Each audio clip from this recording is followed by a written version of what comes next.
ladies and gentlemen, which is going to be Our Bad taking on Two-Faced here. Another team stepping up to the plate. We've seen Our Bad show off here before, but we'll show their roster once again for those of you who might not have been with us in previous weeks. Carnage, Tuffy, Glitch, Callie, and Beastly. Quite a few recognizable names that we've seen throughout, here in this roster, and I think popping up on a couple other rosters here too throughout the course of USN.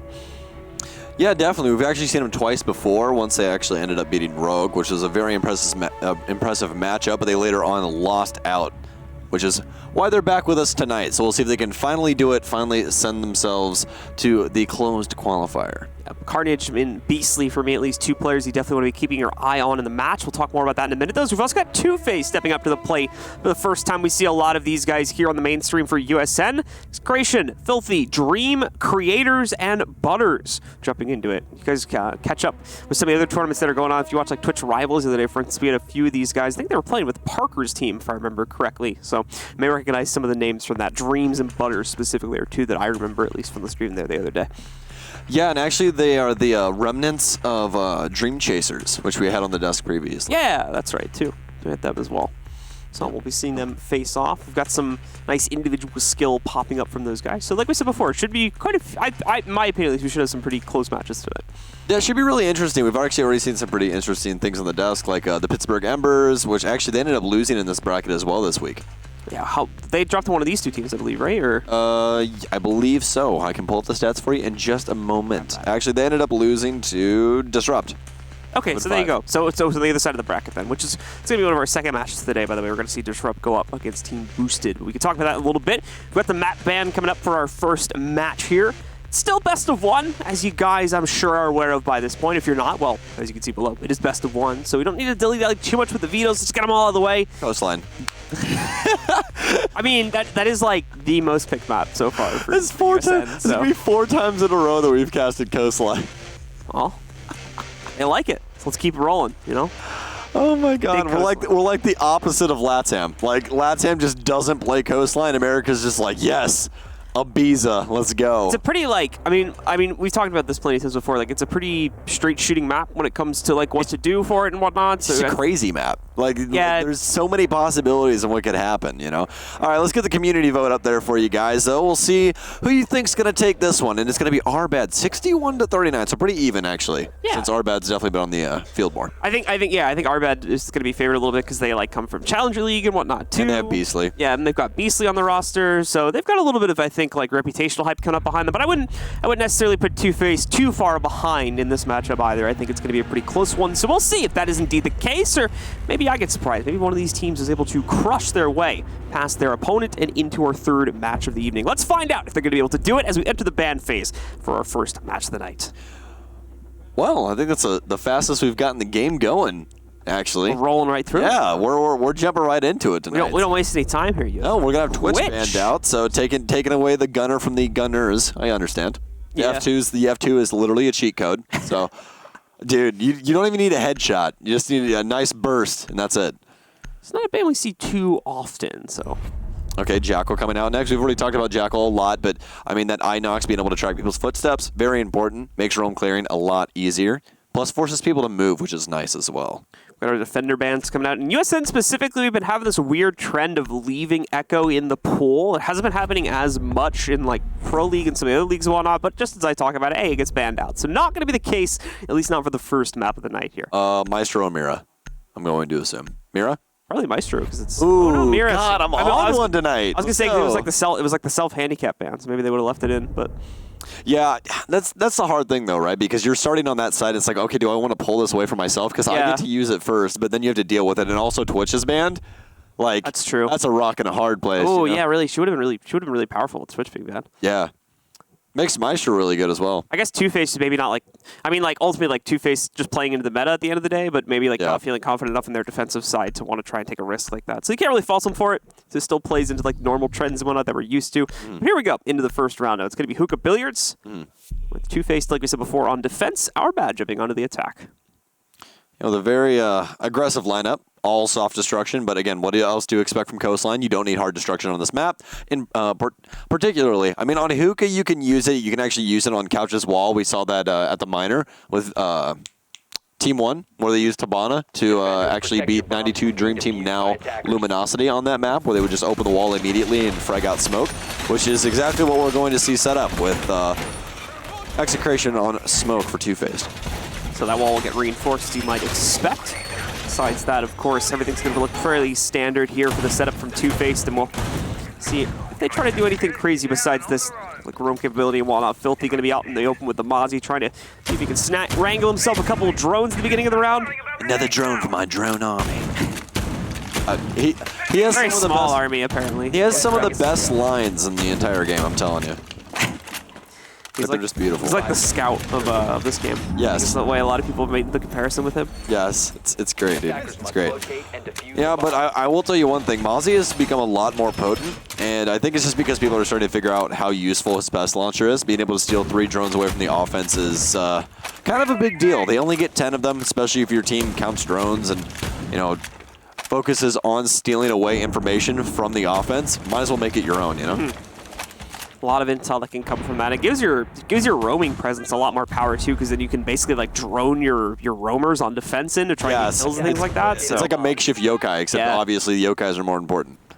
So considering that, it gives a lot more play possibility to the defenders if that, you know, condition is unlocked and they get a drone. Nade gonna go in, we'll get ADS'd away, although it was on point to do at least some serious damage, if not knock down one of the members of Two-Faced. So positioning's on point, just haven't cleared out the utility well enough here in the early round. Rest of our bad, though, going to be stacking up on the outside of Aquarium, prioritizing the take here. They do have to go up against, I believe it's the Legion sitting behind the Aquarium bar. It's going to be causing problems for them, but Tuffy's going to attempt to take care of that. Filthy, though, from Two-Faced instead, is going to strike first, being able to take out the Nomad early in the round.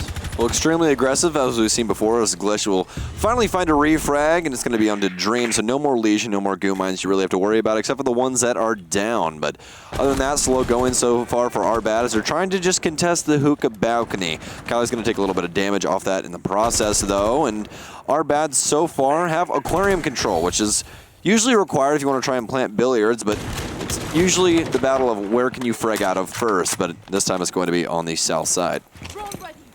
See Beastly again trying to make that impact happen. Already going 1-for-1. Doesn't necessarily give our bad a lot of credibility to play kind of aggressively here. They have to be very careful with the duels they take so as to not fall further behind the man counts on this round. So relying heavily on drone capability to try to get them around this corner, but pretty sure most of them have already been used up, so it's not going to be the easiest thing in the world. You can hear one rolling around now. They're going to try to get a little bit more intel to play off of here. Again, much like a lot of teams end up being, they're just kind of stuck at the doorway, leading from Aquarium into the billiard site. But eventually they will have to push. That default spot has been popped open by the attackers. So if anyone from the defense roams over there, it will cause issues, but I believe our bad has control of it right now, so not going to be too much of a concern, at least not at this point. Very hesitant, though, from our bad. And they need to speed this up soon as they're down to the last 35 seconds. And that pick on a Carnage definitely spelling disaster. Quick flick, but Glitch can't find anything on the other end as creators find one on our bad. Glitch still has plenty of runs in that lifeline, only impact, so no concussions. Takes down Filthy, and things are starting to equalize once again, but only 19 seconds have to get this diffuser down. It is in Beast League's hands as Glitch is trying to hold down line sight. Find one. Still one inside of Hookah. Challenges once again, but it'll be Butters to fall. It's Creators underneath. Possibly no, he is upstairs in Hookah. Has a challenge from Vibes, but it's going to be the Buck. Turns around and quick shot for Tuffy as our battle will take the first round. A lot of players inside of Hookah there at the end taking duels. Unfortunately lead to quite a few more deaths than I think they were hoping to pick up there towards the end, and ultimately opens the site up for Arbat to take control and win the opening round. So still, we've got Hookah Billiard still unlocked for the defenders. Likely they're going to go back to that again for the second round, as Two-Faced were very close, just overplayed their hand a little bit towards the end of the round as they were boxed in to Hookah. Yeah, it's very tough to see because, I mean, there was good basement presence by our bad initially, but to have Carnage picked off first made things very, very rough for them because he was on the Nomad. So they had to watch that flank, which ended up causing them a little bit of trouble, but it wasn't really enough to spell disaster. Whereas on Two-Face end, they more or less just stacked inside of Hookah, and that's really what punished them. They had no presence on... their only presence outside of sight was Mozzie. So they couldn't. They didn't have nitro cells downstairs. There was really nothing to prevent, all except for Mozzie on the flank. And obviously, Arbad handled that situation pretty well. Granted, it was almost lost. If he didn't push up onto luggage, then Mozzie more than likely gets both of those kills inside of Aquarium. But apples and oranges at the end of the day. Yeah, and like we saw with Mozzie, he was only able to make really a minor impact on that flank towards the end of the round anyway, just essentially delayed the execute for about 20 or 30 seconds.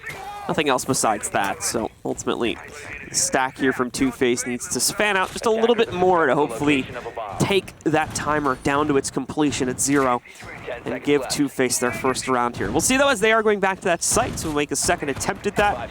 Operator lineup going to remain relatively similar to, I think they're bringing in the Maestro this time, which I'm not sure if they had that in the last round. No, they did not. They did not. But with that being said, Maestro, Evil Eyes, Alda. He's using the deployable shield, which we regularly don't see on this site, and we really don't see it unless it's going to be used to make an angle or a pixel peek or something like that. But with that being said, both Evil Eyes usually dedicated inside of Hookah and one by the billiards table, and it's going to be default for those. They're doing an extended roam over inside of Theater with Filthy helping out Butters on the Jaeger. And the one thing about this map is you can actually just cut that off pretty easily upstairs. We'll have to see if Arbad will actually keep Carnage alive this time. Hopefully he doesn't get picked immediately to establish those air jabs, make things just a touch easier for Arbad while they're trying to get some pressure on the map. Glitch, of course, is checking these lined angles as he tries to go up rappel over into Aquarium.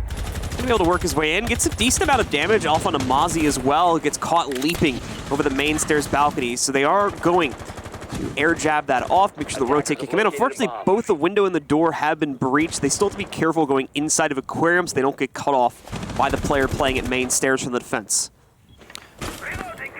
Slow wind up for Arbad. Plenty of damage traded back and forth, but nothing fatal just yet. Do have roamers downstairs. It could cause some trouble later on, but not showing face.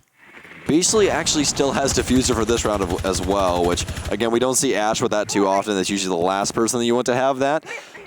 But plenty of support around her to get this Diffuser down. They just have to try and bait out Execration Smokes, but Tuffy with a quick shot, and it's going to be Filthy to fall. There's quite a bit of damage is still getting lent onto the people of Two-Face. Dream next to fall in line. Butters quite a bit of damage done to him as well. Going to challenge the Smoke as actually Beastly almost gets shot from behind. Quick M590 shot will kill one. Still has to find the other, but Beastly will trade it out with a headshot. One down is trying to figure out who will pick him up, but Creators is actually right in line. Plenty of damage done to him, though, as he's waiting for Tuffy to rotate up Cool Vibes. The pinch will come through. Creators, though, on the re-challenge will find Carnage. Carnage knocks him over. It's Arbad with 2 rounds. Pretty similar way the round plays out at the end of the day. Arbad just did too much pressure working their way in from Aquarium and too much successful pressure at that. And unfortunately, Two-Face is just not left with enough manpower at the end of the round to appropriately rotate in and try to trade that back. So they kind of just end up rotating into their own deaths for those last 2 or 3 kills. And Arbad get the nice cleanup. Although things got a little bit messy when they actually moved into the billiards area there. You saw they had like 2 players on the ground at one point, but thankfully they were never really in any real danger. Took the round very cautiously and had a great approach to things. So still had a pretty nice cleanup at the end of the day. I think they're just not making use of these roamers. They're just not really showing any presence. And that's really what's getting them in trouble because Arbaz is getting free reign over all of Aquarium. They don't rotate anybody upstairs. Granted, they do have the air jabs to cut those off, but even with that, you still have nitro cells you can possibly play from below. Switch over to a pole, switch over to something to be able to get intel downstairs, and then punish them for sitting inside of Aquarium so long. It's the thing is they are delaying them for like a good 30, 40 seconds at a time when they try to push into Aquarium. You feel like there'd be good room for at least a set up for some type of nitro cell play on that, considering how much downstairs control Two-Face constantly maintains. So just not really using that aspect of this enough, unfortunately, at this point, in trying to take a more two-dimensional approach to things has led to relative success for Arbad's executes for the most part. Yeah, especially inside of a basically 4D game. I mean, yeah, there's so much stuff that goes into this, especially like even downstairs, like kitchen, where we see people do like horizontal holds, which is what's happening right now. They're holding down Sunrise instead of dedicating utility upstairs, which is fine, but especially with the amount of soft destruction Arbad is bringing, Sledge, Buck, Ash, Zofia, if you let them have upstairs control, it's just over. Like, they just put air jobs on all your staircases, and then you just die because you can't flank. You're going to get knocked over, and then they're just going to claim their freebie, say, hey, Thanks for the free lottery ticket and just walk away. It's really... Yeah, I mean, ultimately on Coastline, right, you're only going to have to, you're only going to have to air jab off like 2 different angles. And you basically it's just have both the stairs. Yeah, you just have both your flanks covered at that point. So downstairs play, and most importantly, good Nitrocell play becomes incredibly important on this map. Mm-hmm. Arbad appearing to want to handle things straight on instead of more tactically, but going upstairs. They do have some upstairs presence inside of the theater. It's currently what Glitch is relaying to his team. Focusing now on VIP, has some friends as Tuffy will be the first one to make any contact, but it'll be a quick trade between the two teams as Butters will actually make sure that Two-Face comes out on top. Still looking for the third right now, but nobody on the other end to receive any lead. Carnage looking for the refrag, but obviously going to come up empty-handed. That's going to put Two-Faced on top as Butters is still trying to hold down the upstairs. Arbad finally challenging that 90 angle, gives Butters a chance to frag and thrives in it. Picks up the double kill, so it's a good turnaround from what we've seen before, which not a whole lot of opportunities for any of these more aggressive players on Two-Face to make impact with much since they've had to get aggressive on the already established positions that Arbad had in the round for the most part. Arbad seeming to struggle to establish that initial positioning this time, whereas the last 2 rounds they kind of just went for Aquarium and took it from there. This time they're not really getting that staging ground as easily, still struggling with trying to clear out the roamers downstairs, the double bars. They don't have the safety net they need to push down Cool Vibes, along with many of the other issues that would surface from trying to push service or kitchen window right now. And it seems more or less lack of communication or just lack of intel, honestly, but basically now upstairs, trying to work the floor, but hasn't found too much. Fishing down the hole and holding off the bathroom. I think that the main thing for them right now is that they're not putting drones in front of their entry fraggers, and they're getting a little bit restless, and actually ended up punishing Tuffy when he did eventually try and challenge 90 hallway upstairs. Quick shots is actually Butters will be the one to find the kill. That'll be a triple for him on the round. Execration to tag on, and it's only Glitch left alive. So Dream has fallen. Glitch will make sure to pick up at least that frag, claim those dog tags, and continue on, but there's only 18 seconds as he's more than likely going to have to pressure bathroom. Doesn't have too much life left to live as has 3 to find, quick shots down, but it's going to be Butters with the 4K here in round 3 to claim Two-Face first round. Great mobile round from Butters. Started out with that double kill up by 90 and then continued to hold Cool Vibe and bars control for the rest of the round. Almost single-handedly fended off the majority of the push attempts from Arbad, giving them their first round now at 2-1. Great stuff from Butters. The information game is just not there for Arbad right now. They need to have somebody actually drone. Like, it's really, really hurting them. They should have recognized out early on that 90 pressure was going to be a thing, and Tuffy almost looked surprised when he rounded that corner and Butters was there. You really can't have jump scares on your entry fraggers, and that's more or less what happened. It looked like they were playing Amnesia. So, taking a bit of a headstrong approach to things, Arbad is going to start to fall behind. So hopefully we can see that droning presence improve over the next few rounds here. We're going to go into double bars next. So maybe actually not as much of an emphasis on the droning required for this round, considering you have like the direct access from like pull entry. But we'll see how exactly Arbad try to approach this round. So obviously we're going to a different site this time. Two-Face did have the option to go back to Hookah Billiards for a third attempt there, but are not feeling it due to the ease of access that Arbad has had to that site through Aquarium throughout the 2 other rounds that were played on it.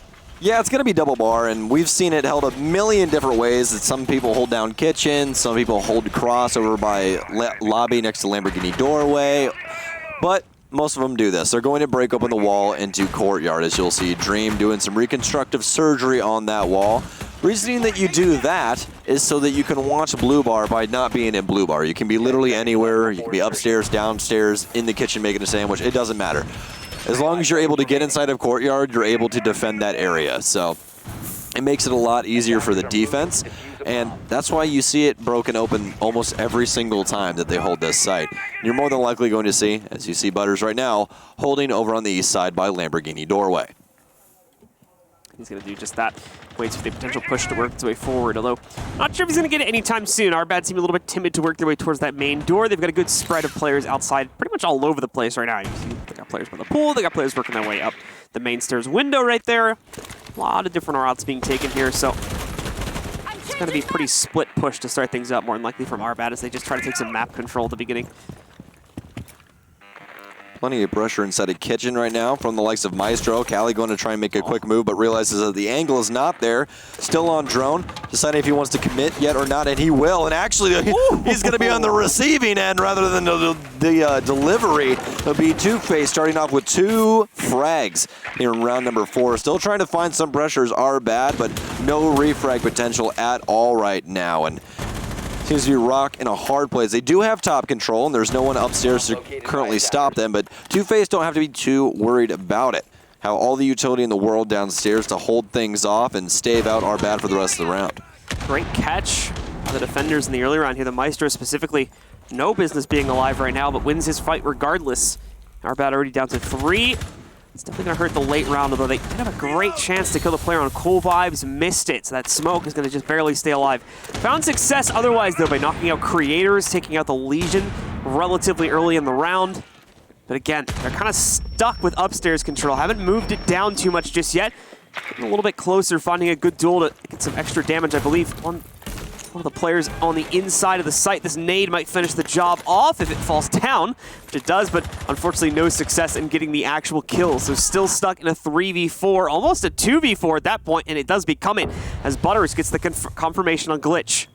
Yeah, and Beastly's not going to put any pressure on from the other side. They knew exactly where that mute was, but Beastly did not help out his comrade. Goes to challenge, doesn't realize that Filthy's there. No call on that as Filthy's starting to kind of pop off here. It's all left up to Tuffy, though. Does have a frag grenade by his side as he will toss that out, but it's going to be execration from, I believe, below. No, he will have full rotated upstairs. So no drone, no nothing. Again, it's very aggravating when you see things like this where they just don't have the information. You're like, why did no one put a drone in the hallway? Like, why are you doing that, you know? But Drones are being countered out pretty well, as far as I could tell, by like mute jammers and things like that. Yeah, but they're not upstairs. That's the thing. Like you can just drop it. There was absolutely no utility upstairs, you know. So the only utility they had dedicated off-site was Maestro inside a kitchen, a barbed wire roll that was leading into courtyard, and then they had Jaeger across by Lamborghini doorway. And that's it. There was nothing. There's no Mozzies upstairs, no mutes to stop anything. They're all on site, which is absolutely fine. It's just that our bad isn't using their information correctly. They're more or less like using it to find someone and then immediately challenge it, then die, and then that drone's just completely off in Narnia, and it doesn't have any effect on the round. It'd be much easier just to get a drone upstairs, put it inside of the hallway, have it hold down that dual angle where you can see Cool Vibes, and then down to 90 hallway, and make everything a little bit easier on yourselves to where possibly, you know, when you die, you can help out your teammates still. Well, the abuse and a lack of intel has served to get Two-Face back into the game now, as they've tied it up exactly 2-2. Very even in terms of the individual kill department there, too, for the stats. They're going to work their way back over to Hookah Billiards now, though, and make a 3rd attempt on this site. Only got 2 rounds left on their defense. Now, this is where our bad is, for the most part, been crushing these attacks, so it's a bit of a risk by Two-Face to go back to this one, but they've also already used Kitchen and the double bar, so they've only got a choice between this and Penthouse, and unfortunately, due to them self-banning Mira, Penthouse is not going to be too appetizing of an option. I mean, they do still have Maestro, which we've seen that used as kind of a makeshift Mira, per se, where you just put on a reinforced wall and try and get some info off of it, and our bad isn't bringing Thatcher, so you really don't have to worry. But they are bringing a lot of explosives. I mean, Ash, Sophia, Buck, Sledge, they can all deal with that. Nades and other things like impacts and breaching rounds can obviously break a Maestro. It just takes explosive damage, and it doesn't take very much. It literally just has to breathe on the thing, and it breaks. So, with that being said, they really don't have to be too concerned about Maestro's utility, especially with how much they're bringing to the table in destructibility. But they definitely have to worry about Glitch, at least from Two-Face side, because every kill that they found initially has been on his opening frag, and it's going to continue to be that way as these teams battle back and forth as yet another frag will be found. Execration popping toxic smokes early on. It's only been a minute and 50 seconds left on the clock, and yet another, but he's going to take quite a bit of damage for his troubles. Two-Face getting incredibly aggressive for some reason on this site, especially the roamers downstairs, which both pretty much get counted out right at the start. Glitch going to take a little bit more heat here as well as he goes down lower, but really matters not in the grand scheme of things. They got it down to a 5v3. They've already almost killed the smoke, too. Well, they probably don't know that yet. So still very far ahead of the game right now. Nearly getting another kill right there, too. Almost perfect timing on the pop from Callie. A little bit off the mark when the aim department, but has good intel regardless as to the location of the 3rd player now from Two-Faced. I really assumed that Callie was going to full send it right through when he sledged that, but not going to happen. But there we go. will eventually find the frag nonetheless as Execration's going fishing behind the bomb. But all he'll find is a drone. SMG-11 for good for just about 1 kill with that very low capacity mag. Callie with a triple kill though, and it's going to be all left up to Execration with an M590. But it'll be Beastly to find the flawless round minus the down Zofia next to the billiards table. Arbad's like, yeah, we can go hookah again. We're cool with that, guys. So Yeah. once more, 3 for 3 on attacking this site. No luck from Two-Face as the Roamers this time get absolutely destroyed in the early round, along with another aggressive duel they took to bring it down to, I think, a 5v2 within the first minute or so of the round, unfortunately. I'll say this, it's just really aggravating to see no one use their utility. Like, they just don't. Like, it's just, hey, what's the best way for me to possibly get you out of wherever you're sitting to have a gunfight with me? That's really what it is. And again, that's not necessarily a bad thing. It's just that you'd like more to see more frag grenades used, more Beastly's utility to try and burn ADSs to make things easier, and even from the defensive side, really the only utility that we saw used was the Toxic Smoke on Aquarium Balcony at 1 minute and 10 seconds into the round. Really early. Which, again, as we all know, that's very, very good utility to use when they're trying to get the bomb down. He held on to one, but then it really didn't matter. We already had the overpeak from the rest of his team, and they eventually died off, and he was the only one left that wasn't extinct on his team for the round. So going into our last defensive round now for Two-Face. We're going to head back down to the kitchen one final time now that it has been unlocked for their use. They'll attempt to tie this up at 3-3. Probably with their luck on these other sites that are not hookah billiards. Ends up panning out a little bit better than what we've seen on some of their other attempts to go there. So obviously got Valkyrie coming back in too. They're going to be hide these cameras. You got one sitting underneath and towards theater, and a second one here working its way to the inside of a luggage to give them a little bit of extra intel. Attacker's now onto the field, so let's see if Arbad can indeed win a round on a site that isn't hookah billiards, or if their luck ends there. They can only take it to a 3-3 tied scoreline at halftime. We've not seen a single lineup adjustment by Arbad, and we really haven't seen anything from Two-Faced. I mean, we saw the switch for Maestro, but really nothing else. They dropped the Mozzie, which Mozzie right now is in a really, really good spot. We've seen Mozzie and Mute that have been switched in more or less depending on the round, but the Mute Mozzie combo, especially against a team like Arbad, would really, really put them in the hot seat because their drone play isn't that good, and they're not bringing Thatcher, which is fine. But those EMPs deal with a lot of that utility really easily because obviously they don't get mute jammered out, they don't get captured by a pest, so you can literally just throw them up next to the area where there's quite a bit of utility and handle that. But nonetheless, we will have a start to the round once again as Callie's trying to frag grenade open a barrier here, but it's not going to work out on luggage. Tuffy, though, trying to get aggressive through luggage once again. Frag grenade still going to be allocated. You have a hammer, buddy. You could definitely use that. Is it going to open again? No, it's not. It's actually going to get the doors sealed still. So, but Butters to find yet another. He thinks just a touch harder, but Beastly finally finds the opening frag for Arbad as we delve deeper into this round. Angle being held by Callie now, as it will be Filthy on the receiving end if he does peek. Waiting. You're good. Seems they realize the other one's waiting on the other side of it, though, so Callie is going to continue to play into this a bit more passively. Try to wait out. Hope he gets someone peeking from over there at VIP, but it's not going to be the case. All the pressure right now for him is going to come from Cool Vibes. Actually, it looks like he does have one player actually working their way over towards VIP, so we'll see what exactly comes from that. But it is a stalemate at the moment. Callie trying to use the drone to get a little bit of extra intel. Sees there's not really going to be anyone lurking downstairs, but he does not know what's waiting in this hallway, and that is the big issue for him. I think this is held by 2 people currently. Yeah, it is. He is sledged, though, so he could possibly just sledge through to Hookah, go for a flank or throw him a fake or something along those lines, but he's actually going to stave off as he goes jumps Aquarium Balcony real quick, rotates down to offices, and tries to find new pastures. 40 seconds left for Arbad as Filthy will actually reclaim life here. Callie will be the next to fall, trying to equalize things a little bit further. As he will rotate downstairs, but it's all left up to Beastly and Carnage after that. Jaeger to find. Still 2 on the receiving end as Carnage will find yet another. And finally, the equalization here for Arbad, and things are starting to ramp up between these two. Guns are hot. fresh mag dump, and Beastly starting to get aggressive on site. 14 seconds, but the M590 does so much damage. Not going to matter, though. It's left up to Creators, and Carnage with another quick shot is actually going to find round 6 for our bad. There you go, Carnage along with his teammate there, picking up those 2 kills to bring it back down into a 2v2. Really throws off the late game setup from Two-Face, splits up their 2 remaining players way more than they were expecting to have to play into. And it makes it actually very easy for them to shut down the 2v2 at the end of the round. Great stuff from our bad. Nice heads-up play to pick up those 2 kills and turn around was otherwise a nearly lost round for them in order to now push ahead at halftime 4-2 with the lead on defense. I thought we were going to have a pulse there for a second. We're actually going to have a vigil by the likes of Carnage. And yeah, that last round, last couple of engagements, just...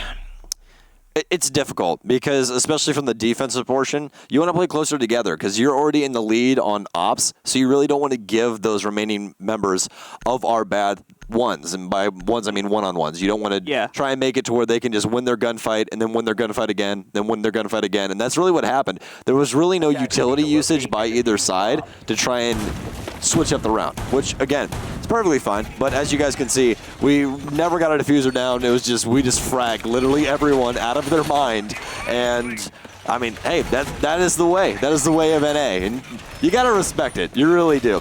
But I think that with Two-Face lineup on offense, we're going to see a lot more utility-based entry, especially with the Lion, and that's going to make things pretty difficult for our bad. They do have Tuffy on the Butte, but more than likely those are going to be in place to capture drones, not to save people's lives from a beast.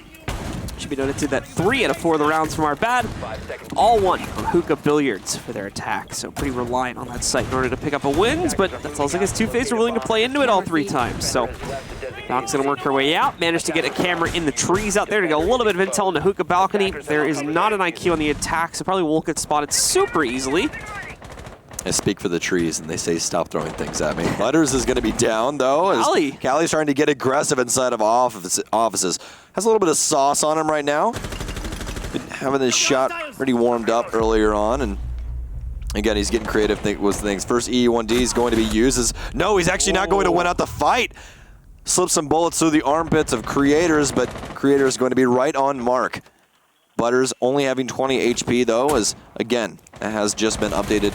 Not very recently, but it's still something to notate for the people that just watched this game. You only get 20 HP back when you're picked up now. It used to be 50, but now it's 20. Unless Doc picks you up, which, again, there's a million variables inside of this game, and you guys know that, so not have to talk on that too much. Creators, though, inside of quad now, and trying to find some pressure. They really only have offices. They do have all the drones in the world, though, to try and find new pastures or at least new rooms to take over.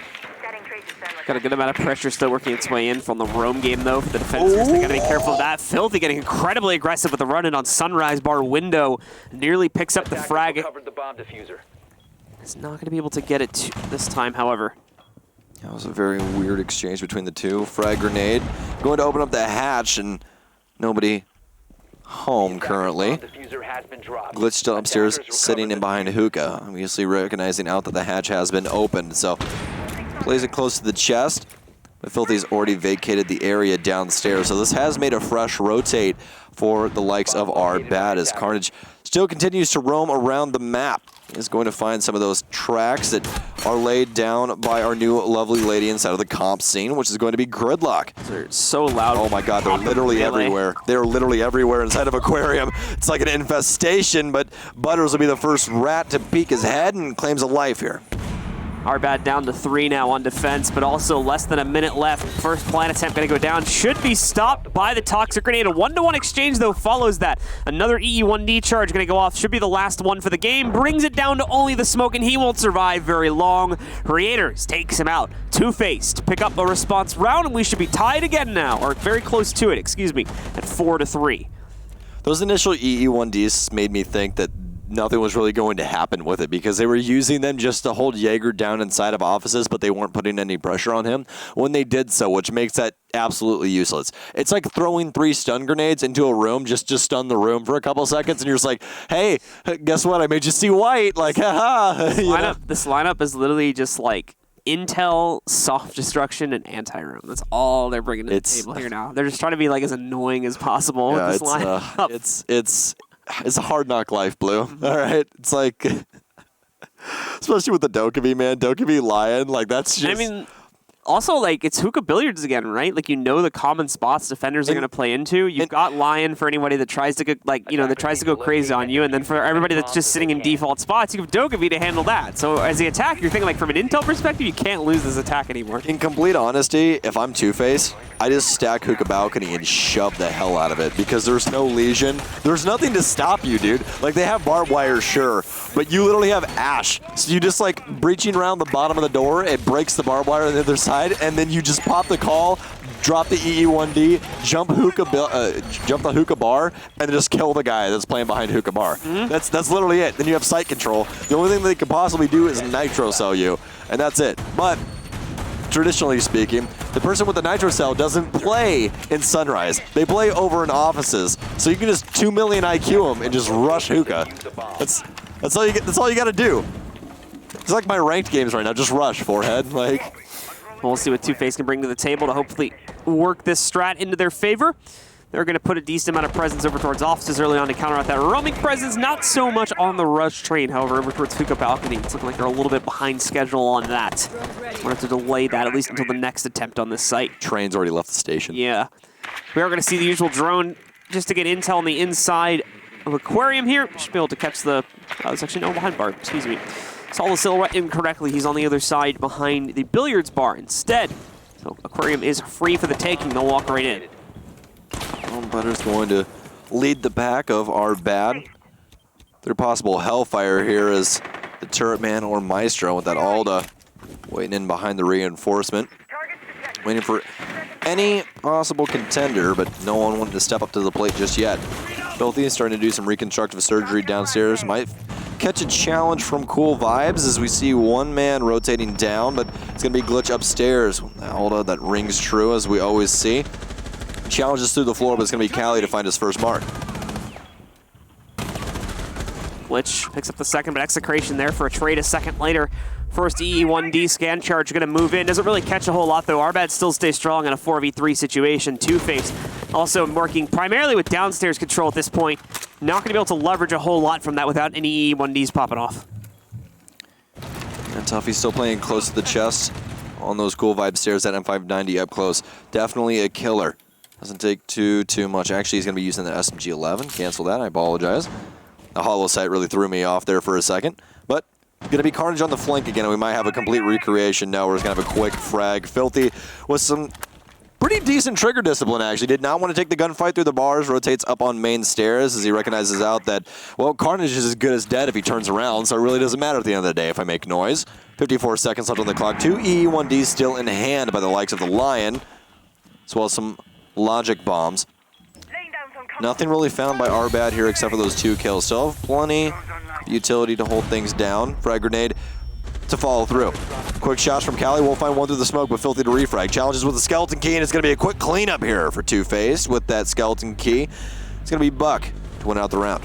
So, Arbad running into the same problem, except now it's being used against them. Now their opponents are getting too much intel and are pushing the site far too easily. At least you're on Hookah Billiards as a result of that. Same thing before. Do a great job of isolating out the roamers. To be fair, though, Arbad did a lot better in the early round. Managed to bring it into like a 4v2 or 4v3 or something like that at one point there.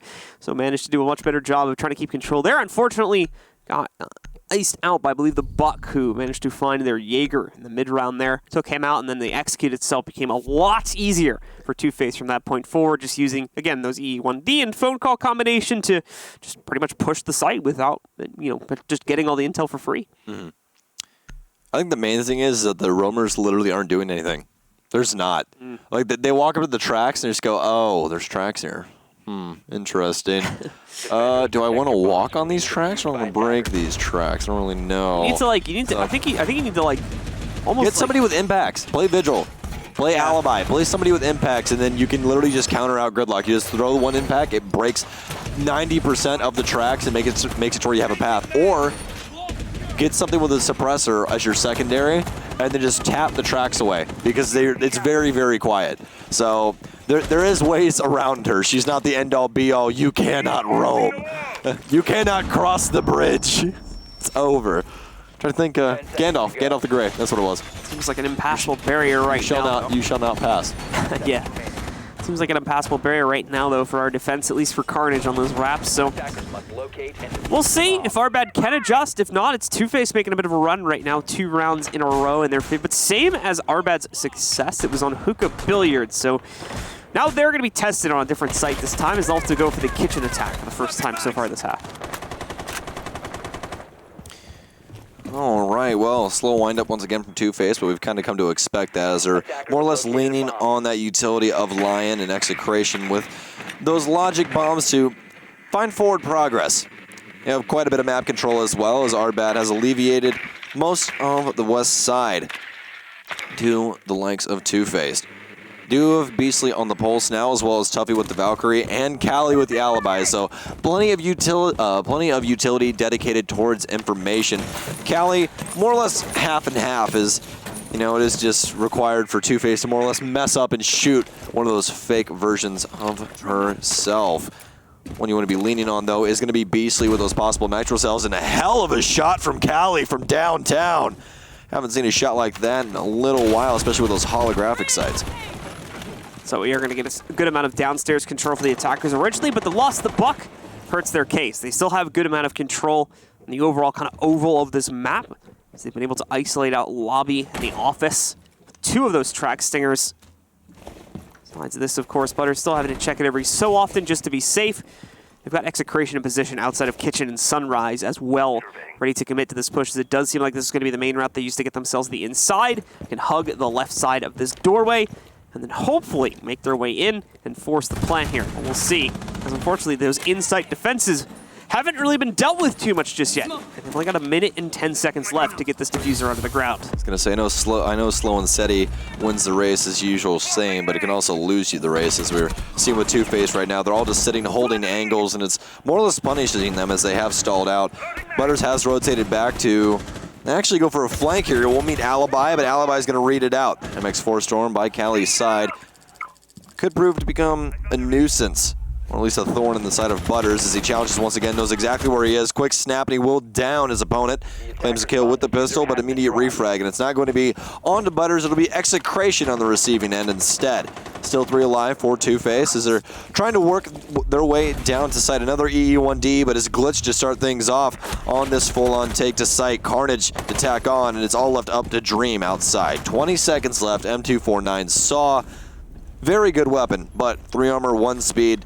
Moves like a truck, and it's going to be a headshot from Carnage. Nice lineup from Carnage there at the end, and overall, Arbad's roaming presence proving a lot more successful this time against Two-Face, especially in the late round. Did a great job of deteriorating the overall well set up push. Just didn't really, again, have the intel on site or the utility to clear out the defenses, meaning Arbad was given a lot more time to abuse the setup and eventually win the round themselves. So they'll hold on to the lead just barely, though. Nearly lost it on the tie at 4-4 there, but they're back in control of 5-4, 2 more rounds away from closing out the map and the series as well. This is only a best of 1. From both sides, it really seems like they can't figure out how to get around the issues that the other team is presenting. And again, it's a little frustrating because, especially like with that round right there, if you would have sent somebody with the Zofia to the other side, if you would have sent somebody with Butters, then you more than likely win that because they weren't watching flank. If you're able to challenge with Butters and just team shot the Alibi, or he re-beaks back through and then the other one swings on Lambo desk, lobby desk, then you're going to open up the round. It's just kind of frustrating when you see things like that, because putting Butters out by his own can be fine. As you guys can see, he's a really, really good entry fragger, and that's how they're trying to play him. But if you're going to bring all this other utility around that, like Sledge and Buck and everything else, put that other person with him. A secondary fragger or somebody to go for that refrag if things go wrong is not a bad idea. All right, guys, here we go into yet another round here. Another attempt for Two-Face to work their way back into it. Get a good start on the opening site, but kind of like Arbad here, the non-hookah billiard sites are not treating them too well. At least to start, we'll see if the double bars is going to prove any different now. As Arbad's looking to get themselves up on map point here. Give themselves a little bit more breathing room over the next 2. I'll try and close out on one of them. I'll be forced into immediately picking up the 2-round streak if Two-Face gets their own response round right here. All right, well, as we've gone to expect from Two-Face, at least in this matchup, and it's going to be a little bit of a slow wind-up, but surely to pop off, especially if Butters is able to find a frag. More like a red rag to a bull than anything for the rest of Two-Faced. Really leaning on Creator still for those EE1Ds to really make a move on anything. They do have one drone bouncing around. It is going to be Creator's drone as well, as Butter's going to drop a Claymore on Bathroom Door just to try and shut down a possible rotate. Glitch will, in the process, though, take quite a bit of damage. That SMG-11 at range, not the best weapon to be used. The recoil pattern definitely not in your favor. Beastly is actually going to be challenging inside of blue, and this wall's still solid, which, again, like we notated earlier, is something you don't see too often. Quick challenge, but it's going to be all for naught as Filthy actually inside of Courtyard, I believe, be able to claim that frag through the wall. There goes the Nitro Cell that would come with that. It's a pretty big loss utility for the defense here. To see how Arbad try to get over that in the late round is once again Two-Face is trying to hunt these players out early round, and at least to start, they've done a great job at that. A lot more room to go here. E1D charge going to work its way out. Carnage trying to tap his way into it. It's not going to work. Cali, though, will manage to catch the first attacker with Thatcher going down and at least stopping the first attempt to plant the diffuser. More attempts are working their way in now. As you can see, Two-Faced already very close to the site. In fact, on top of it. Trade's going to continue to go off, though, in even fashion to bring us down to a 3v3 with Dream now getting a much better attempt to plant onto the ground. Another one-for-one exchange. They cannot find the planters. The diffuser gets onto the ground. They do have a top-down hole to try and spot the planter, but it's not going to work out. Instead, it's going to be Filthy going down next to Tuffy, bringing us into a 2v1, leaving it all on Dream to clutch it out. Nice hold from Dream so far. Has the track stingers down on the diffuser, which is going to make things a little bit more difficult, but it only takes one bullet to break them. On the reinforcement, though, as he's going to see the challenge head. Castle's head is Tuffy will fall. Still one to find. It's only going to be the dock, and Dream will actually end up losing things out. It was the Castle who initially challenged, who eventually fell, but again, Cali with that MP5 able to find the frag, and that's going to push them on to match and map point, as these are just best of ones.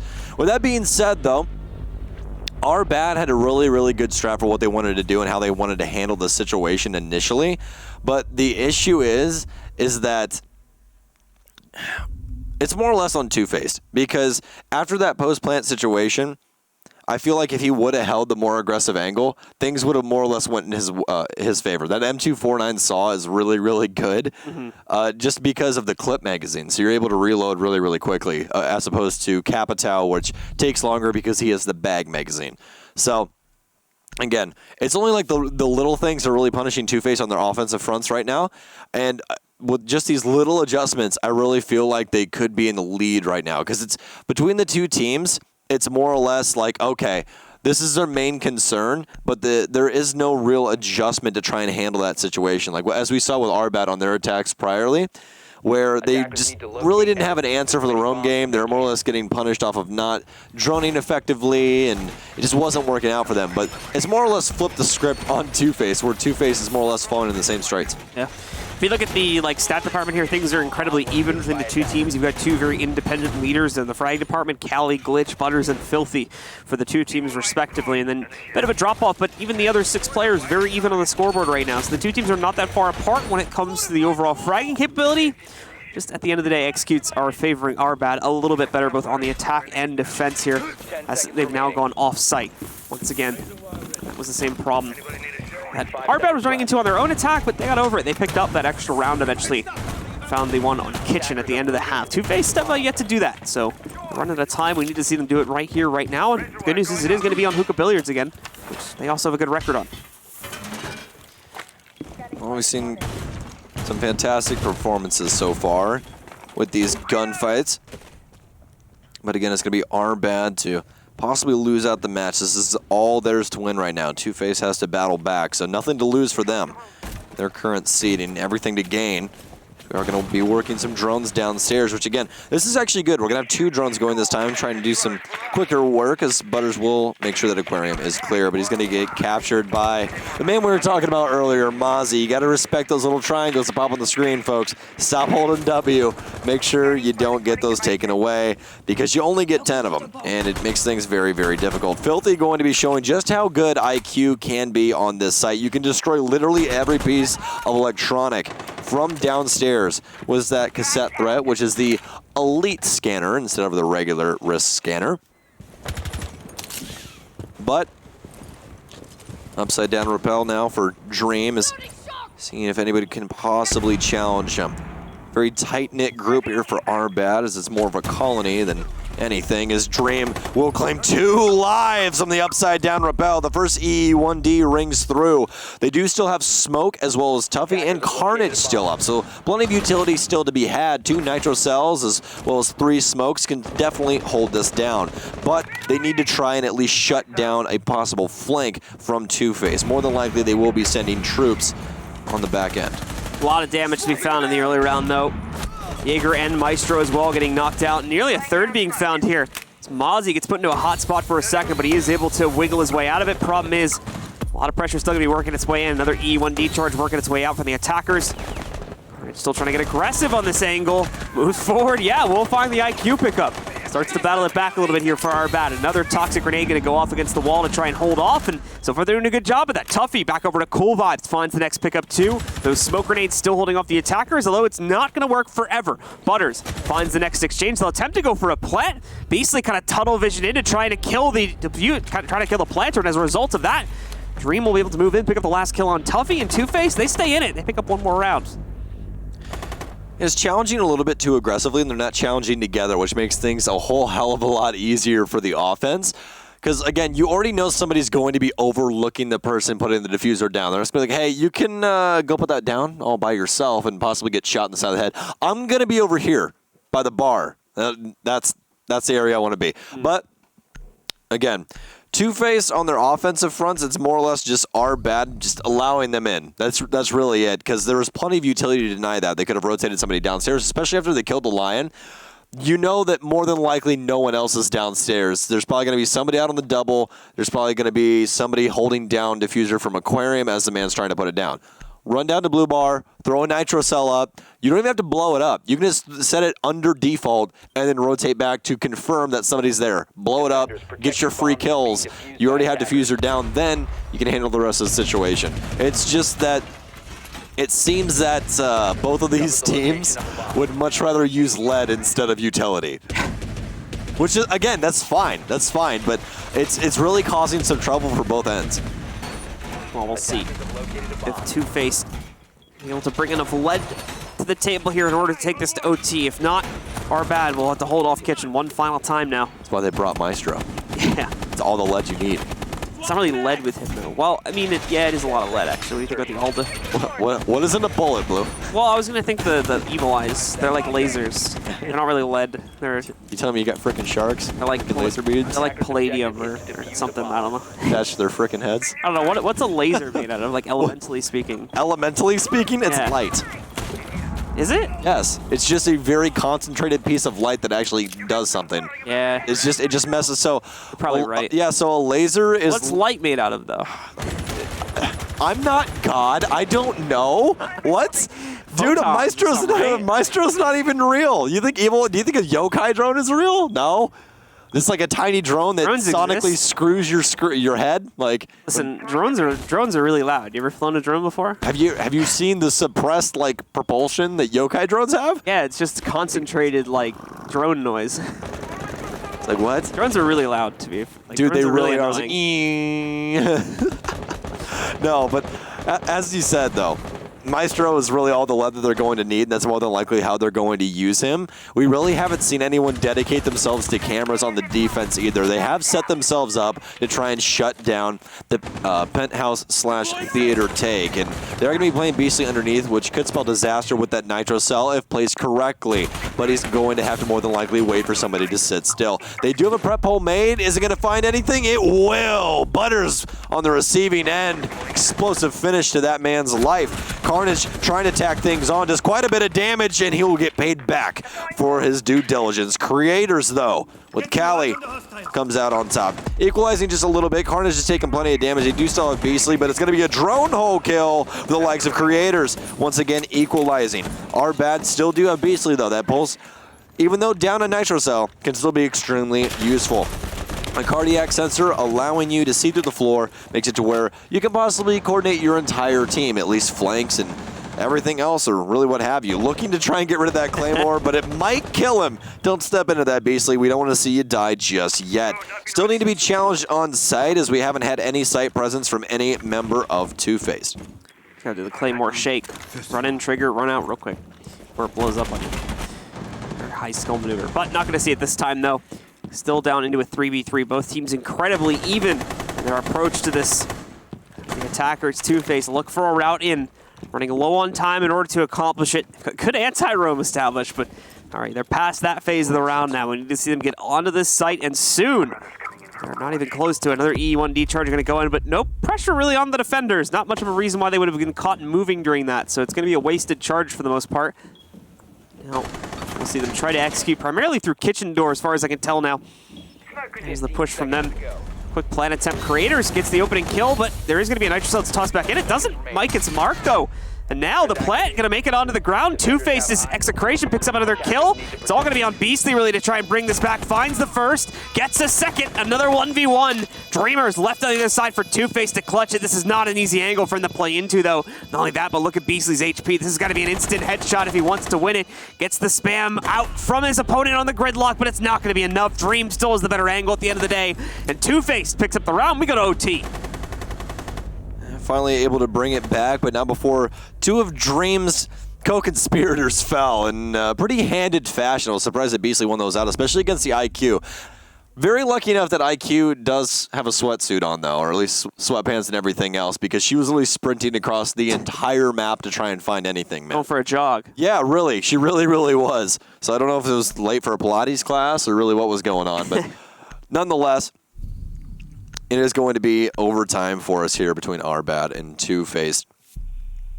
Defense now going to be going to kitchen service, which we already saw prior. Beastly going to 6-pick over the pulse once again. He did find a Nitro Cell the last time inside of Guitar upstairs. Very interested to see if Two-Face tries to switch up the attack. They did get the diffuser down, but it really wasn't in good fashion. It was more or less out of desperation. It wasn't really set up. They just ran in and was like, hey, we have to get this diffuser down now or we lose and we go home. So let's not do that. Run inside of sight, get it down, but again, doesn't matter at the end of the day as Dream will finally be able to find the last kill. And again, that's more or less on our bad and just not using things correctly to find where that man was planning. And again, you had the singularity peaks come out from our bad, and again, it's just something that needs to be set up inside of comms. Like, call your peeking, call your aggression, say something, because otherwise you just leave everyone else, or really you just have to put your own foot in your mouth and go, okay, I didn't say anything, but I died, and now we're one step closer to losing this. Okay, now we just put Beastly in a 1 versus 3. Okay, Beastly died to the last guy alive, and now we're going to overtime. Well, interestingly, every bank of kills, or every bank of rounds, I should say, that these teams have picked up so far have been in sets of 2. So if we continue on that trend, whoever picks up the next 2 is going to win this map. It's 8 needed to win now between these guys here. It's tied at 6. We just played the 3 rounds of OT here. We do not do unlimited overtime. We have to win by 2. We'll see if Arbad can swing this back now, starting on the defense, of course. And following it up with an attack round, see if they can bring it back to take control of this map and series still, or if, again, Two-Face, who's on the comeback path, is going to be able to fully complete it, take control of this series, and stealing the win away from Arbad if they had 2 rounds to close out in regulation, and potentially another chance to do it here in OT. I guess that's part of the whole Two-Face mantra, right? Really, really nice, but they'll steal from you. Right? Ever had a friend like that? No. I had one when I was like really young.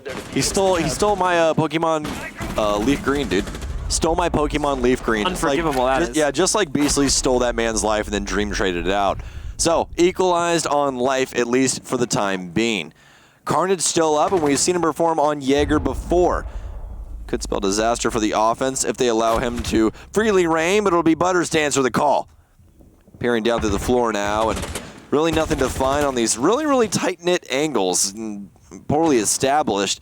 He's upstairs right now. Does have the breaching charges to make things a little bit easier for himself, but the time just continues to tick on, and they don't really have any pressure on site. The other 3 members are near lobby and trying to focus on bathroom right now, but again, nothing really poking into the side of Arbad just yet.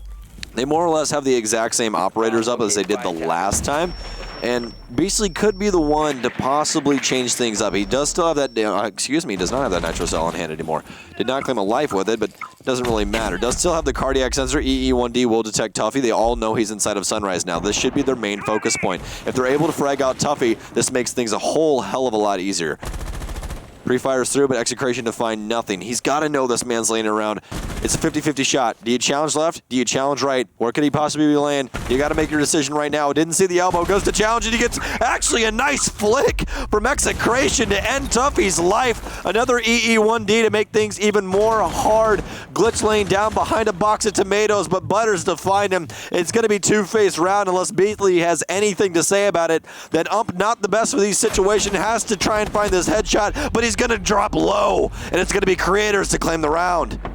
Two-Face, just one round away from shutting it down now.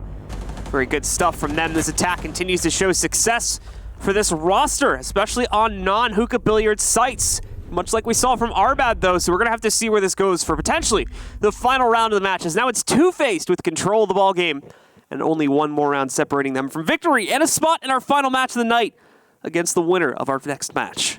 It's crazy. We're going back to Kitchen. Wow. Yeah. Big surprise there. Dude, I'm so surprised, Blue. I've never been more surprised in my entire life by the fact that Kitchen is probably the best side on this entire map. And honestly, our bad wins that if they just play somebody upstairs. Like I'm not mad, obviously, but it's just frustrating when you see people try to do the thing that you're just like, yes, do that. That will lead to victory. And then Butters is like, never mind. Nah, I don't feel that. I feel like just going horizontal. I want these gunfights, bruh. I was made for this. I was made for these instances, but not that time around, really. Didn't really work out for them. Well, at least it worked out for them in the end for Two-Faced. But again, it's all these horizontal challenges that they've been having, and Arbad really just doesn't have anything to counter that. And it's just every time that they. What's the best way to describe this? Okay, so. For a long time, I've called this battling out of the box, and it's more or less the box that the offense sets for you inside of Rainbow Six, and you have to fight your way out of that. So for instance, when you're inside of sight and it gets to these instances to where they know exactly more than likely where you're going to be sitting. There's only a couple of defaults on each site where you're like, okay, this guy will be here, this guy will be here, and you can basically pre-fire every single one of them, and you have like at least a 25% chance that somebody's going to be there, you know? With that, especially when you're anchoring in those instances, you guys can't just all sit on site. You have to have somebody that's going to be the aggressor that tries to put pressure back on the offense and not just make it another walk in the park. And that's really where our bad fell apart in that last instance, is not only they just have more or less one-person challenge on a soft angle, but Two-Faced more than likely already knew where they were going to be playing, because it's pretty easy to dictate, especially with how long Coastline's been out, exactly where the best places to sit are, and they can punish you easily off of that. No one's trying to challenge from the lobby. No one's trying to rotate off late. It's just, again, he keeps trying to blow up these doors, and then stuff like this happens. Creators is just right under him, and Nitro Cell flies through, which I have no idea why. I guess he got a call that somebody was luggage. I mean, he's correct, but he was extremely early on the punch. So the first nade he's tried to throw at the door like bounced off the wood reinforcement though.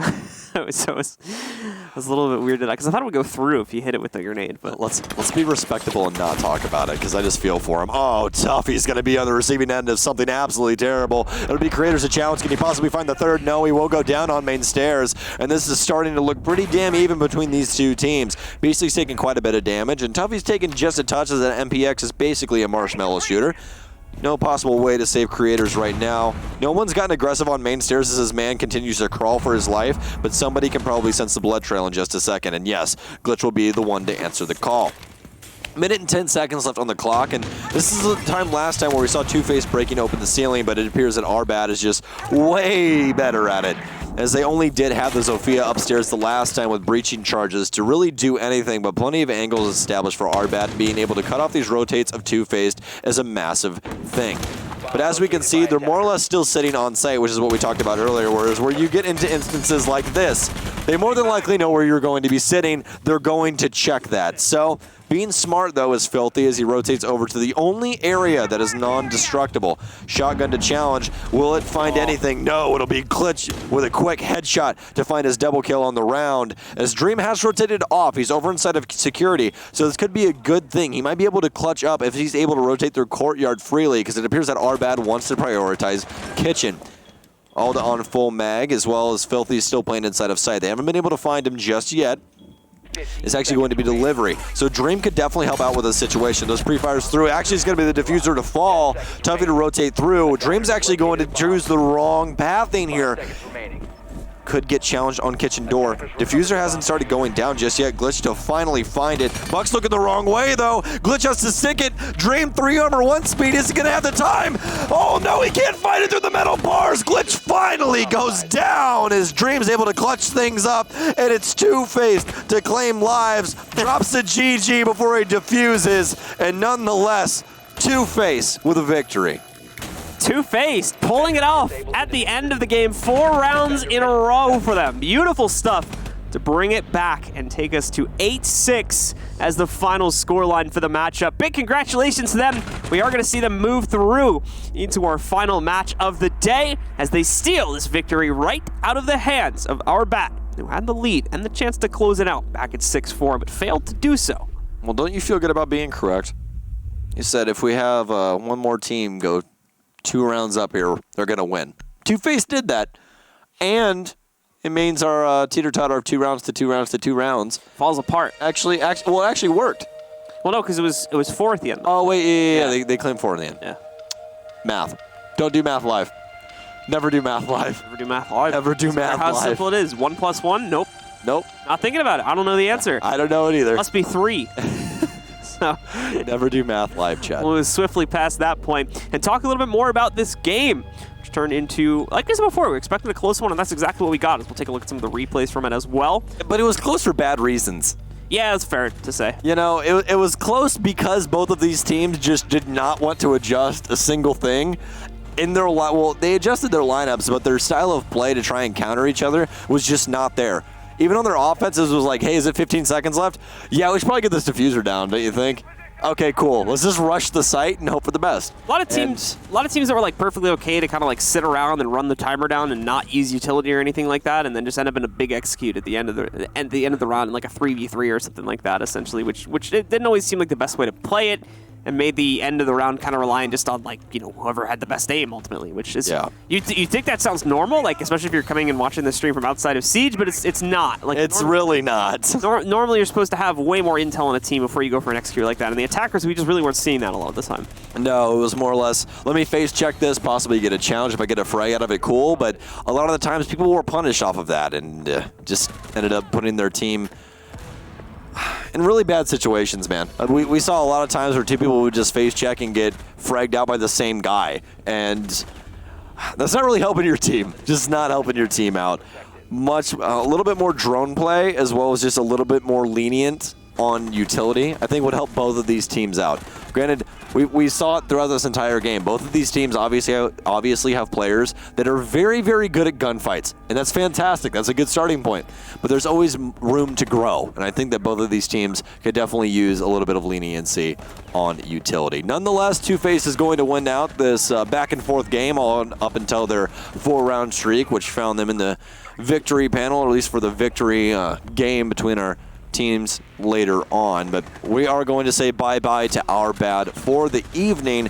That's going to be the 3rd attempt that they've had throughout this season so far. Already made it very close to the land, though, so definitely don't want to give up on that just yet. They've got 1 more week of open qualifiers to make their way in for this stage before the open qualifiers close off, and we'll have to see them again in Stage 3. They don't manage to make it in this time, which, by the way, Stage 3 starts up right at the middle of September, if the dates serve me, or my memory, I should say, serves me correctly. So be sure to keep your eyes up for more information on that coming your way soon. Either way, though, both teams playing a bit of a mixed bag there, especially when it came to the roaming game, and we'll have to see how that develops in the 3rd and final match for our our winner, who is still going to be Two-Face at the end of the day. The squad, which we, for the most part, haven't seen too many of their players here on the stream before for USN, have made it through now, and we're going to get a chance to see them, like you said before, in kind of our showcase third match for the evening, once we see who wins between Boosted and Disrupt following this game up in a little bit, which that should be a good one as well. So we've got a lot of pretty even matchups today, a lot of teams that I think are on pretty close footing to each other, and our first game definitely gave us a good taste of that as it went the full distance even in overtime, or nearly the full distance, I should say, in overtime.